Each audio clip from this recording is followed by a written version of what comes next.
Hai semuanya, selamat pagi. Bagaimana kabar kalian? Pasti baik-baik aja kan? Jangan lupa untuk selalu bahagia dan bersyukur. Oke, di pagi kali ini aku mau food preparation. Tapi di food preparation kali ini aku sambil cerita tentang sebuah ujian yang pernah aku alami dan semoga bisa menjadi pelajaran khususnya buat diri aku dan kalian semua. Jadi sesuai dengan judul, di video kali ini aku mau share tentang arti sebuah kehilangan. Jadi ceritanya beberapa tahun yang lalu aku kehilangan seseorang yang sangat berarti buat hidup aku selama ini. Jadi di tahun 2013 ibu aku sudah dipanggil sama Allah. Dan ini bagiku adalah ujian terberat dalam hidup. Karena dari aku sendiri memang paling dekat sekali dengan ibu. Dan maka dari itu buat kalian yang orang tuanya masih ada, jangan disia-siakan. Karena kehilangan seseorang yang paling kita cintai itu tidaklah mudah. Jadi ibu aku meninggal itu karena penyakit yang diderita selama beberapa tahun. Karena sebab ini juga yang bisa membantu aku untuk bisa mengikhlaskan ibu aku, karena aku juga kasihan melihat ibu aku yang sakit. Dan aku yakin bahwasanya ibu aku sudah tenang di alam sana dan sudah tidak merasakan sakit lagi. Dari ujian inilah aku belajar banyak sekali tentang kehidupan, dimana aku bisa belajar untuk ikhlas, karena semua yang berasal dari Allah juga akan kembali kepada Allah. Karena semua yang ada di dunia ini hanyalah titipan, baik itu suami, anak, rumah, harta, segalanya semuanya hanya titipan. Dan ketika kita kembali kepada Allah, yang kita bawa hanyalah amal ibadah. Jadi dari sini juga aku belajar bahwasanya tujuan hidup ini memang hanya untuk menghamba kepada Allah. Dan untuk segala kegiatan yang kita lakukan itu jangan sampai salah niat. Semuanya harus kita niatkan untuk mendapatkan ridho dari Allah, karena kita juga akan kembali kepada Allah. Dan menata niat inilah yang memang agak sulit, karena kita hidup di dunia ini kan banyak cobaan, baik itu ujian materi atau untuk kontrol hawa nafsu dari diri kita sendiri. Jika itu salah, itu juga akan menghalangi niat baik kita.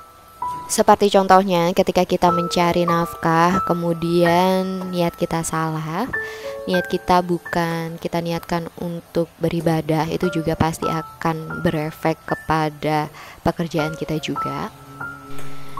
Jadi kadang dengan niat yang salah itu juga akan dibuntuti dengan dorongan nafsu yang besar. Maksud dari nafsu yang besar ini adalah nafsu untuk memuaskan dari diri kita sendiri, baik itu secara materi ataupun pengakuan di lingkungan sekitar. Karena dari pengamatanku banyak sekali orang-orang sekarang yang hanya ingin mendapatkan pengakuan di sekitarnya tanpa mempedulikan pengakuan dia di hadapan Allah. Jadi aku jamin ketika kita niatkan semuanya hanya untuk Allah, kita tanpa menuntut pengakuan di hadapan manusia pun, manusia itu secara tidak langsung akan merasakan simpatik kepada diri kita tanpa perlu dipaksa. Jadi intinya jika kita ingin hidup damai, sejahtera dan selalu bahagia, itu semuanya kembali kepada diri kita dan niat kita.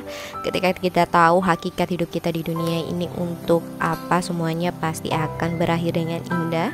Hidup kita juga pasti akan selalu damai. Dan jangan lupa untuk selalu bersyukur dengan pemberian Allah. Jangan menjadi manusia yang serakah. Intinya harus pintar-pintar mengontrol hawa nafsu juga, karena nafsu itu bisa menjerumuskan kita ke hal-hal yang buruk. Selalu condonglah ke hal-hal yang baik, karena memang kita hanya manusia biasa. Kadang juga pernah melakukan kesalahan, tapi cepatlah sadar dan bertobat, karena Allah itu Maha Penyayang. Jadi hikmah di balik sebuah kehilangan ini itu berimbas kepada coping stres aku. Jadi alhamdulillah aku lebih baik lagi dalam menanggulangi stres atau masalah yang ada. Dan ketika ada masalah, aku selalu berpikir bahwa masalah ini datangnya dari Allah, dan Allah juga pasti akan membantu aku untuk menyelesaikan masalah.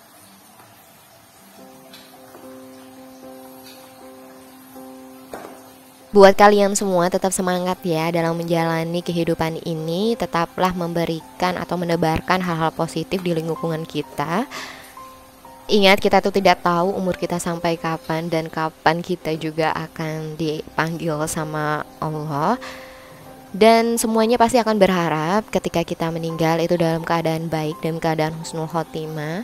Maka dari itu tetaplah konsisten untuk berbuat baik, untuk menjadi orang yang berguna bagi sesama. Dan kita niatkan ketika kita membantu orang, itu niatnya hanya untuk mendapatkan ridho dari Allah, bukan ridho dari manusia ya.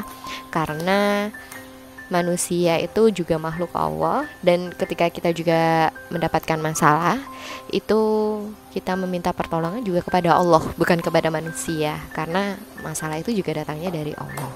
Ketika kita pusatkan semua pertolongan kita, harapan kita kepada Sang Pencipta, semuanya akan berakhir indah. Aku yakin semuanya akan berakhir indah. Ini sudah aku jalani proses ini selama beberapa tahun, dan untuk bisa seperti ini aku juga naik turun karena aku juga pernah merasakan perihnya kehilangan orang yang aku cintai, dan itu sangat berimbas sekali kepada psikologis aku. Jadi aku lebih sensitif, aku lebih sering meratapi tentang kehidupan. Tapi dari sini aku selalu mencari kata-kata motivasi atau sering mendengarkan ustadz-ustadz dan pengajian-pengajian agar bisa mengantarkan aku menjadi wanita yang lebih kuat lagi, seperti itu.